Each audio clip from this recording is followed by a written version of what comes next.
अफगानिस्तान और पाकिस्तान के बीच तनाव एक बार फिर बढ़ता हुआ दिखाई दे रहा है। हाल ही में पाकिस्तान द्वारा अफगानिस्तान के अंदर किए गए हवाई हमलों ने दोनों देशों के रिश्तों को और ज्यादा खराब कर दिया है। यह हमला ऐसे समय में हुआ जब इस्लामिक दुनिया में पवित्र महीना रमजान चल रहा है और ईद भी करीब है। इस वजह से यह घटना और ज्यादा संवेदनशील हो गई है। अफगानिस्तान की मौजूदा सरकार, जिसे तालिबान चलाती है, ने इस हमले की कड़ी निंदा की है।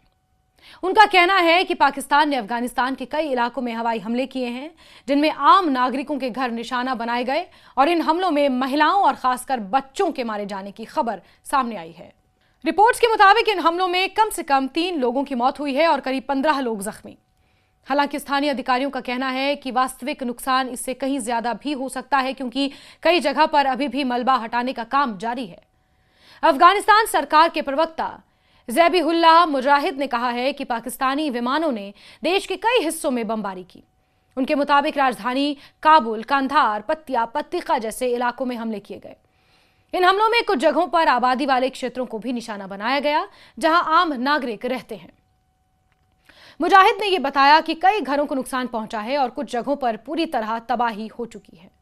उन्होंने ये भी कहा कि कुछ बम खाली इलाकों में भी गिराए गए, लेकिन कई हमले ऐसे स्थानों पर हुए जहां लोग रहते थे, खासतौर पर रिहायशी इलाके थे जहां बच्चे और महिलाएं रहती हैं। तालिबान प्रशासन का कहना है कि रमजान के दौरान इस तरह की कार्रवाई करना मानवीय और नैतिक मूल्यों के खिलाफ है। उनका कहना है कि इस पवित्र महीने में दुनिया भर के मुसलमान शांति, प्रार्थना और संयम का पालन करते हैं। ऐसे समय में हवाई हमले करना बेहद निंदनीय है। तालिबान सरकार ने यह भी साफ कर दिया है कि अफगानिस्तान इस हमले को नजरअंदाज नहीं करेगी। प्रवक्ता ज़बीहुल्लाह मुजाहिद ने यह चेतावनी दी कि जब कार्रवाई का जवाब दिया जाएगा तो ऐसा जवाब दिया जाएगा कि पाकिस्तान दशकों तक याद रखेगा।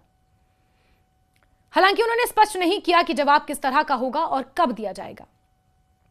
इस पूरे विवाद के बीच एक और गंभीर आरोप सामने आया है। अफगानिस्तान का कहना है कि पाकिस्तान ने कंधार के पास स्थित एक ईंधन डिपो को भी निशाना बनाया।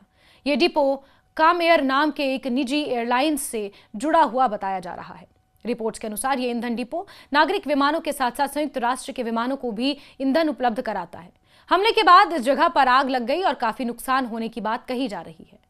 इसके अलावा कंधार में एक निजी कारोबारी के ईंधन भंडार को भी निशाना बनाए जाने की खबर है।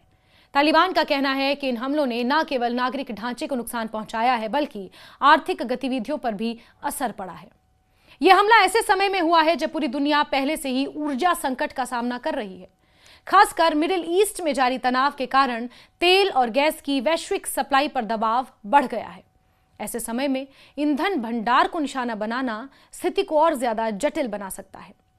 अफगानिस्तान के विदेश मंत्री आमिर खान मुत्ताकी ने भी पाकिस्तान की इस कार्रवाई पर कड़ी प्रतिक्रिया दी।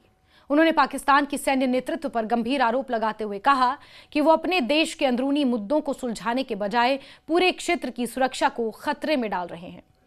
काबुल में विभिन्न देशों के राजदूतों के लिए आयोजित एक इफ्तार कार्यक्रम के दौरान उन्होंने कहा कि पाकिस्तान के सैन्य जनरल अपनी ही देश के सांसदों, धार्मिक नेताओं और जनता के साथ टकराव में उलझे हुए हैं। उनका कहना है कि बातचीत के बजाय दबाव और सैन्य कार्रवाई से समस्याओं को हल करने की कोशिश उनके द्वारा की जा रही है। मुत्तकी ने कहा कि इस तरह की रणनीति से स्थिति और खराब होगी और विरोध और ज्यादा बढ़ेगा। उन्होंने ये भी कहा कि पाकिस्तान की यह नीति पूरे क्षेत्र की स्थिरता के लिए खतरा बन सकती है। इस पूरे विवाद का महत्वपूर्ण पहलू तारीख तालिबान पाकिस्तान यानी TTP को लेकर भी है।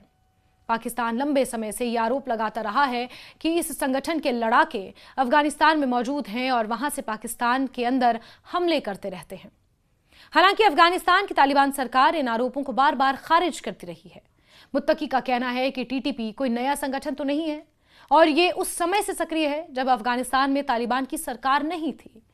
उनके अनुसार पाकिस्तान को अपनी सुरक्षा समस्याओं के लिए अफगानिस्तान को जिम्मेदार ठहराने की जरूरत नहीं होनी चाहिए। मुत्तकी ने पाकिस्तान पर एक और गंभीर आरोप लगाया। उन्होंने कहा कि पाकिस्तान अफगान शरणार्थियों के साथ बेहद सख्ती से पेश आ रहा है और उन्हें जबरन देश से निकाला जा रहा है। इसके अलावा पाकिस्तान व्यापार मार्गों को भी बंद कर रहा है और अंतर्राष्ट्रीय मंचों पर अफगानिस्तान के खिलाफ प्रचार कर रहा है। उन्होंने कहा कि अफगानिस्तान के लोग पहले भी बाहरी दबाव के सामने नहीं झुके हैं और अपने देश की आजादी के लिए हर तरह का बलिदान देने के लिए तैयार हैं। दरअसल अफगानिस्तान और पाकिस्तान के बीच ये तनाव अचानक नहीं बढ़ा है। दोनों देशों के बीच सीमा को लेकर लंबे समय से विवाद रहा है। हाल ही के महीनों में ये तनाव और ज्यादा बढ़ गया है। रिपोर्ट्स के मुताबिक मौजूदा टकराव की शुरुआत 21 फरवरी को हुई थी, जब पाकिस्तान ने अफगान सीमा के अंदर कुछ ठिकानों को निशाना बनाया। इसके बाद 27 फरवरी को तालिबान के नेतृत्व वाली अफगान सेना ने जवाबी कार्रवाई करते हुए पाकिस्तान के कुछ सैन्य ठिकानों पर हमला किया। इसके बाद पाकिस्तान ने एक सैन्य अभियान शुरू किया, जिसे ऑपरेशन गजब लिल हक नाम दिया गया। पाकिस्तान का कहना है कि यह कार्रवाई अफगान बलों की बिना उकसावे की गोलीबारी के जवाब में की गई थी। हाल ही के दिनों में सीमा पर कई बार गोलीबारी और सैन्य गतिविधियां देखने को मिली हैं। इसका असर सीमा से लगे इलाकों में रहने वाले लोगों पर भी पड़ रहा है। रविवार को पाकिस्तान की तरफ से किए गए एक बड़े हमले के बाद अफगानिस्तान के तोरखम इलाके में एक व्यावसायिक बाजार में आग लगा दी गई। यह इलाका दोनों देशों के बीच एक महत्वपूर्ण व्यापारिक मार्ग माना जाता है। रिपोर्ट्स के अनुसार सुबह करीब 4 बजे कई गोले शहर की तरफ दागे गए, जो एक बाजार के पास गिरे। इससे आग लग गई और देखते ही देखते कई दुकानें इसकी चपेट में आ गई। आग बुझाने के लिए दमकल की कई गाड़ियां पहुंची, नगर निगम के पानी के टैंकर, स्थानीय लोग जुटे, लेकिन आग को पूरी तरह काबू में करने में काफी समय लगा। स्थानीय प्रशासन के अनुसार इस आग में करीब 150 से ज्यादा दुकानें जलकर नष्ट हो गईं। बाजार के मालिकों का कहना है कि इस घटना से करीब 300 मिलियन रुपए के बराबर आर्थिक नुकसान हुआ है। अफगानिस्तान और पाकिस्तान के बीच बढ़ता यह तनाव पूरे क्षेत्र के लिए चिंता का विषय बना हुआ है। दोनों देश पहले से ही राजनीतिक और आर्थिक चुनौतियों का सामना कर रहे हैं। ऐसे में सीमा पर बढ़ती सैन्य गतिविधियां स्थिति को और ज्यादा अस्थिर बना रही हैं। विशेषज्ञों का मानना है कि अगर दोनों देशों के बीच तनाव इसी तरह बढ़ता रहा तो इसका असर न केवल अफगानिस्तान और पाकिस्तान पर, बल्कि पूरे दक्षिण एशिया की स्थिरता पर पड़ सकता है। फिलहाल दोनों देशों की तरफ से कड़े बयान सामने आ रहे हैं और स्थिति काफी तनावपूर्ण बनी हुई है।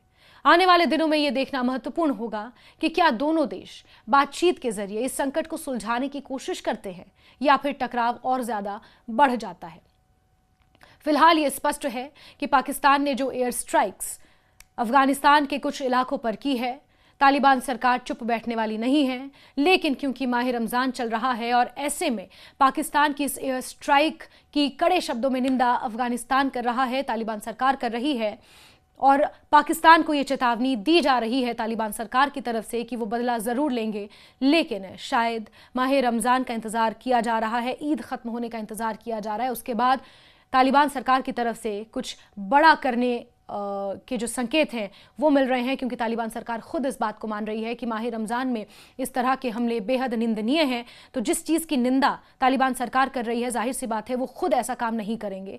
लेकिन जो चेतावनी पाकिस्तान को अफगानिस्तान की तरफ से दी गई है, इससे ये स्पष्ट है कि इन हमलों के बाद कम से कम अफगानिस्तान चुप बैठने वाला नहीं है। तालिबान सरकार इसका बदला जरूर लेगी, ऐसा तालिबान सरकार का दावा है।